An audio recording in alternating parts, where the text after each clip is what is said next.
A quick word about Thanksgiving. It's celebrated on the final Thursday of every November. Its origins date back many centuries and come from old European celebrations of a successful harvest. And part of the modern day tradition actually is that all the guests at a Thanksgiving dinner, at the dinner table, one by one, declare their reasons for being thankful. And I see some worried faces here.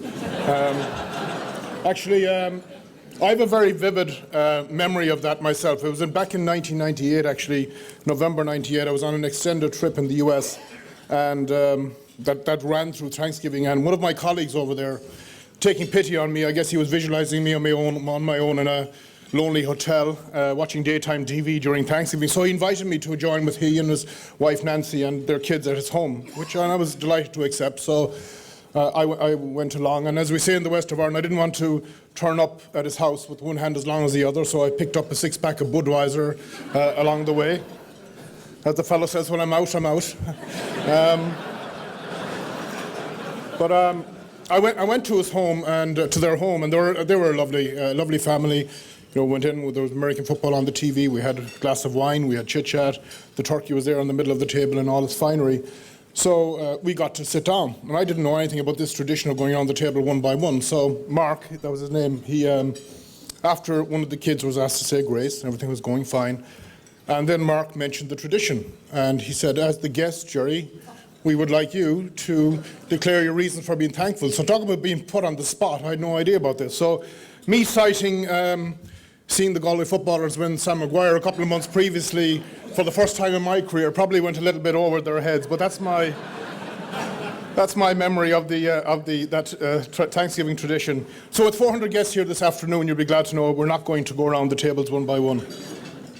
But I do believe we all share one reason to be thankful, and that is the continued strength of United States investment here in Ireland. There are actually 100,000 reasons to be thankful, because that has the number of direct jobs in US companies here, and that's not to mention the many tens of thousands indirect jobs that are here due to the presence of US multinationals. And furthermore, I believe that we're coming through our current difficulties better and stronger than when we went into them. And this is not just wishful thinking on my part. We also have the solid evidence of the Built to Last report, which the American Chamber published in September. That report revealed the strength of the US-Ireland trade relationship, and Joanne presented when she was up here, and we saw it on the video clip that Joanne played. We saw some very impressive facts and figures which underpin the strength of that relationship between the US and Ireland. The Built to Last report's author Joseph Quinlan spoke of the fact that since the global crisis began, the relationship between the US and Ireland has actually strengthened. And that trend is very encouraging, particularly if you consider where we were at this day last year. It was this time last year that the Troika first landed in Dublin. The dreaded word bailout was no longer a prospect, it was a fact. And almost none of the indicators were pointing in the right direction. And the worst impact was probably on our reputational damage. Minister, you recently pointed out how easy it is for a country's reputation to suffer on the international stage. You noted that senior analysts in Wall Street, they were unlikely to be interrupting their business of the day to check on how Ireland is doing, and instead they tend to go by the sound bites and the little news snippets on the ticker tape feed at the bottom of their computer screens. And you're absolutely right, Minister. It is very easy for us to get a bad name, and amazingly hard for us to get back our good name.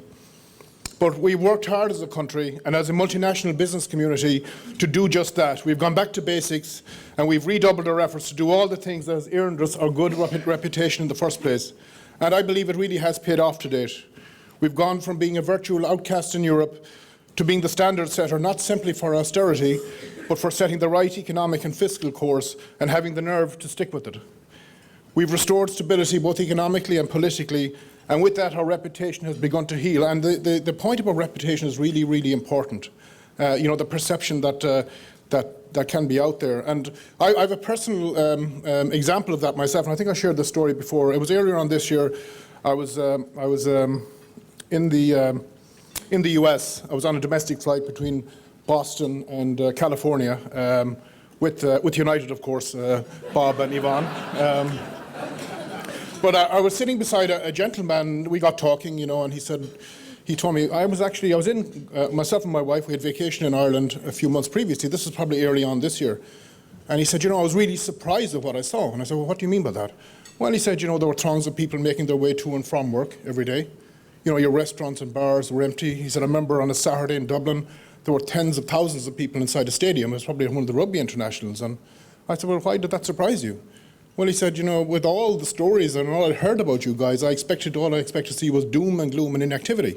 So that was the perception he had built up. Now, the good news is, I think, in terms of recently, myself, I've noticed as I travel, and I've heard this from other fellow members, that the reputation issue is changing, that people see Ireland as we had our issues. Yes, we're getting ourselves up off our knees and we're doing something about it and we're getting on with it.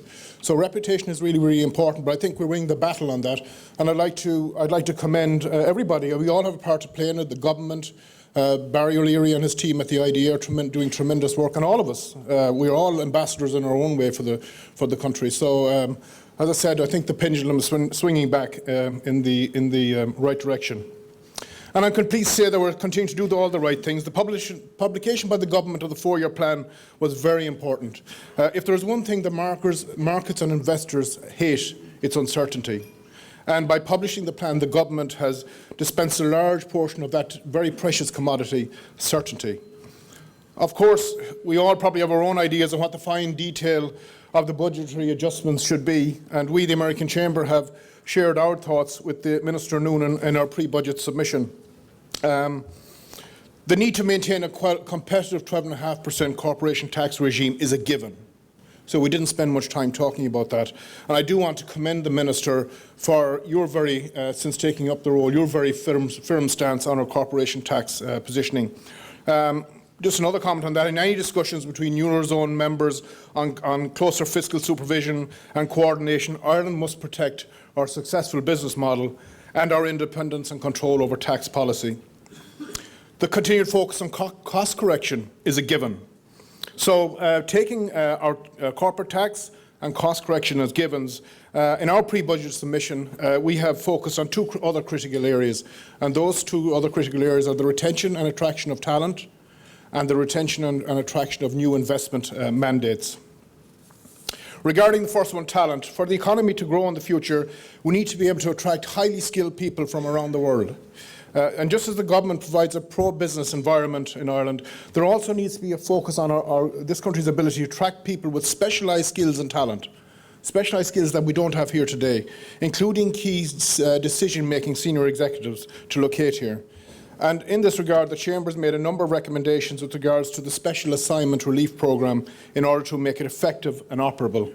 There is huge competition in this area, in the area of mobile talent, and it's critical that Ireland can offer an attractive and effective system if we're to compete on the global stage for serious talent and key decision makers.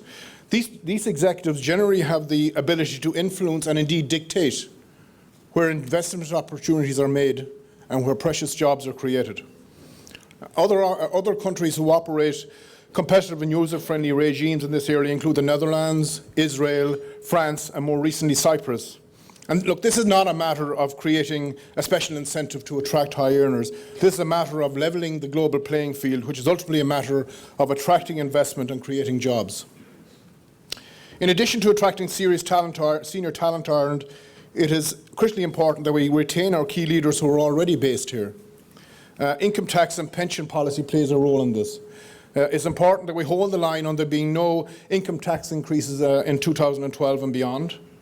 In addition, it is critically important that we maintain sensible policies in relation to pensions, particularly around tax relief and the personal fund threshold, so that individuals are not deterred from making personal pension provisions. The second key item in our pre-budget submission is new investment mandates and attracting them. And regarding new mandates, the R&D tax credit policy can play a key role in swinging investment decisions Ireland's way. Essentially, it can help to reduce the cost of R&D or investment projects, which without it, Ireland may not be as attractive to do that R&D. And securing R&D investment is vital because more and more, if we're not involved in R&D, we lose out on the opportunity to do the commercialisation. We lose out on the opportunity to do the manufacturing. And we lose out on the opportunity of the other service-related activities here in Ireland. So R&D has become an anchor where it can lead to growth and development of other activities. And there are many cases where the presence of an R&D function here in Ireland is essentially enabling the preservation of significant critical mass non-R&D jobs here. It is critical that the R&D tax credit regime remains effective, workable and certain. Because if companies start becoming, going back to that thing about certainty and uncertainty, if companies start becoming uncertain about our R&D tax policy, it won't be factored into strategic decisions, and Ireland is likely to lose out. And again, I know of one company in the west of Ireland, I won't mention their name, where a couple of years ago, the president of the company was over with some of his senior team, including his global vice president of R&D, and they were in the meeting room here in Ireland, and the Irish team, were taking them through all the great work being done in R&D, and they were actually talking to them about our R&D tax policy. And the president was sitting back and listening.